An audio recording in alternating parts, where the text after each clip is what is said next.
What's good, y'all? It's Alex here, and I'm back with another video. And in this video, I'm going to be talking about what you need to be doing in 2021 and beyond if you want to become wealthy. This might be one of my most important videos. I guess I got my swagger back. Yes, y'all heard me. This very well might be one of the most important videos I've ever done and will ever do because of what I'm going to be talking about. This is not an ABC XYZ episode.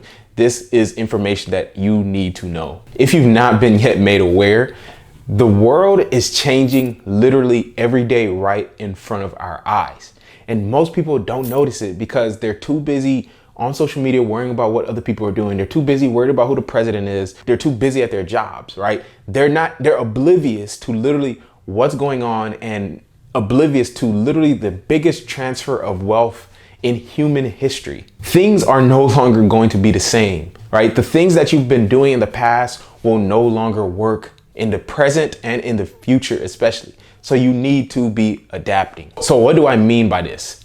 Guys, we are in the midst of the information age. What is the information age? That's essentially the era that we're in now, in which the economy is primarily based, and wealth is going to primarily be based on information and how it relates to technology, right? Information technology. 100 years ago, wealth was predicated on people that could revolutionize the industries with, technologies such as steamboats and coal and the production line, right? You hear about Rockefeller and Ford and Carnegie and Vanderbilt, all those robber barons. That's how people became wealthy back then, right? And that was essentially the formula up until around the 1970s. Right? What happened in the 1970s? That was the introduction of the computer.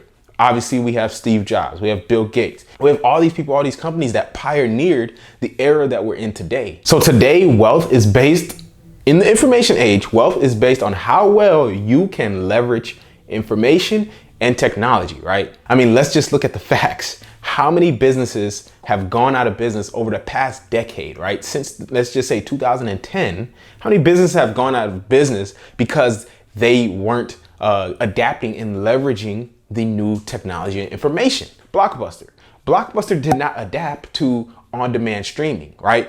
That was something that became prominent. Netflix did, right? Kodak didn't adapt to digital cameras. BlackBerry was a household name in the early 2000s up until 2010 when Apple revolutionized the phone. They didn't adapt. They still kept trying to do buttons. Uber, think about Uber. Uber is a relatively new company, but even they have to start adapting now or they're gonna have a grand entrance, grand exit, right? Now Uber knows we gotta get rid of these drivers. That's their biggest thing, get rid of drivers. How can we get driverless vehicles on the roads, right? That's where things are going. We already see Tesla talking about robo-taxi and how if you own a Tesla, your car can now make you $30,000 a year just by you putting it on a taxi service and you never having to drive it. Even me, I own a trucking company. I have one truck right now, but I know in the future, I'm not gonna have a driver on a truck because that's not gonna be the industry standard. I have to adapt into driverless trucks to be, if I want to still compete and remain profitable, right? With everything I just listed, there was a trend. People are now being replaced with technology. Automation is taking over the world. And right now I know what some people are thinking. Oh, I work a white collar profession. I'm a doctor, I'm a lawyer, I'm an engineer, I'm a pilot. I'm one of these things, right? My job is safe. You are wrong if you don't think you can't be replaced in the next 50 years. Understand that technology does not evolve linearly. Technology evolves exponentially, meaning the improvements become better and they become more rapid and more frequent over time. So today the improvements are to automate the checkout process or the production line, right? So we get rid of cashiers and conveyor belt workers. Who's to say that the technology isn't going to be now trying to improve how cardiologists are cutting into hearts or how neurosurgeons are cutting into brains. Look, the point I'm trying to make with this is that the conventional way of thinking is no longer going to be applicable in the information age. Go to school, get a job, save money, put money in your 401k. That is industrial age thinking. That worked up until the 1970s. But once the information age became prominent, especially as it is today, if you are still doing that from today and beyond, you're going to work a very long time for very little money. So you're telling me to get a job as wages stay stagnant, but cost of living continues to increase. I was literally reading the other day, there was a Pew research study that said that in 1973, the average wage, salaries and hourly was about $4.03 per hour. That was in 1973. Today, that $4.03 in 1973 has the same purchasing power as the average wage today, which is $23.78. Almost 50 years later, and it's the same purchasing power, but cost of living continues to increase. I mean, what have people been saying since literally the dawn of ever? Go to school, get a job, save money, put your money in a 401k. That is industrial age advice. You cannot follow industrial age advice. I mean, you're telling me to save money whenever the government is literally printing money exponentially, especially after a whole pandemic. They're printing more money than they've ever printed before. What does that mean? Well, all that money that's getting put into the economy has to go somewhere. So by saving dollars, you're essentially putting your money into an asset that's decreasing in value. It would be like investing your money in pretty much a car and hoping you could become a millionaire from this car increasing in value. It doesn't make any sense. Your money needs to be getting put into assets that are increasing in value, right? We're talking real estate, we're talking gold, we're talking silver, we're talking cryptocurrency, not something that loses value like fiat money. And then they say, put money in your 401k so that you have something when you retire. Why would I put my money somewhere that I'm not allowed to touch it until I'm 59 and a half years old? That's pretty much me saying, oh yeah, I'm okay with working until I'm 60 years old. Why the hell would I do that? Look, if you do things the way everyone else does them, you're gonna get similar results. So, when I tell people I don't put money in my 401k, they look at me like I'm insane. It's not for me. It's a different type of life that I wanna live. I know if I wanna live that life, I can't do what you're doing. And the biggest thing to me is when people say that you need to go to school. And look, before I get into this, just to be transparent, I have a college degree. I have a civil engineering degree that I got 3 years ago. So anything I say is with the perspective of someone that already has a college education and knows what comes from it. A lot of people don't know that the school system was designed by a lot of those oligarchs and the robber barons like J.D. Rockefeller and Vanderbilt and Carnegie and Duke and all those dudes back, 100 years ago. Those are the people that designed the school system through something known as the General Education Board, the GEB. That's pretty much what became the modern school system, right? Do you know why they created the system? It was because they knew that if people got access to the information and the things that they knew, it would allow the middle class to catch up to them. So there's two ways to allow yourself to stay ahead, right? You could either continue to, level up and evolve and become wealthier and wealthier and wealthier, or you can keep people from catching up to you.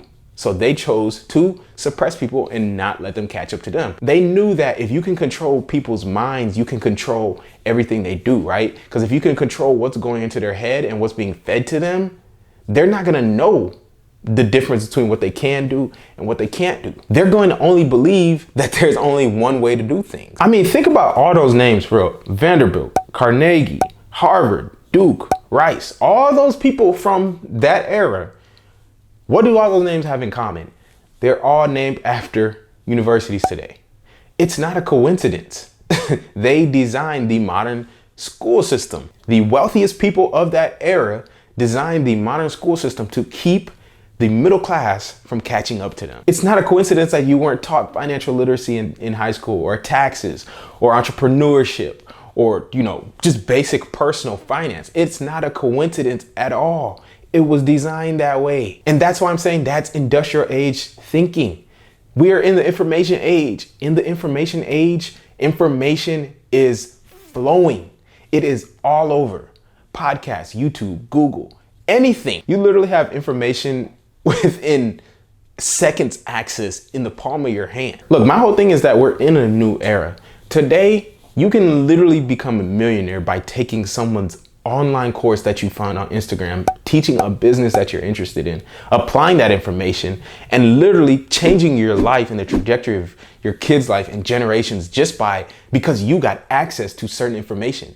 That's the biggest thing people need to understand. The information is the biggest difference between the wealthy and the poor and the middle class. The wealthy have different information. They operate on different philosophies based on different information. If you get access to the information, what are you going to do? You're going to inevitably operate differently. The information has been the thing that was kept from people for a long time. But in the information age, that is no longer the case because everyone has access to this information. And so the point of all of this is that when I say you must adapt or get left behind, I'm saying you must adapt from a consumer into a producer. And I know what a lot of people think, oh, well, everyone can't be a business owner. Look, that's no longer a valid excuse. In the industrial age, whatever, you could say that. But today, that's not an excuse because if you don't, you will work a long time for very little and you will work until you die. Get into the information age. There's a new standard of thinking. If you don't adapt, you will get left behind. Okay, again, I know what you're thinking. Oh, well, if everyone became a business owner, then the system wouldn't work. Everyone can't be a CEO, we need employees. Duh, but 99% of people won't take action. 99% of people won't put the information into action. That's the difference. You can have access to all the information you want, but if you don't put it into action, it's useless. You're still sitting in the industrial age because you're still doing things from the industrial age. You need to put the action into practice. That's why I know I can preach this message. That's why I know I can give away the game or whatever the case may be, because I know 99% of people won't take action. 99% of y'all listening to this video right now, watching this video right now, you won't take action. You're not going to do anything differently. You're consuming this as entertainment. So, but hopefully for that 1% that will actually take action, then this has at least been something that has been a catalyst in your new thinking. So that being said, I leave you with this question then. Are you going to be a part of that 1% that takes action? Or are you going to be a part of the 99%? Remember what I said, if you don't do anything differently than everyone else, you're going to get the same result as everyone else. If I continue to do what everyone else is doing and what the masses are doing, why should I expect to get anything differently? But anyways, that is it for this video. I hope y'all gained something of value from it. I really think this is a really important concept that people need to understand and start taking seriously, because times are changing, things are changing, and if you don't adapt, you will get left behind. So that being said, if you enjoyed it, please give this video a thumbs up for that YouTube algorithm so that they know that this is good content that needs to get pushed out there and shared more so. But that's it for this one. I'll see y'all in the next video.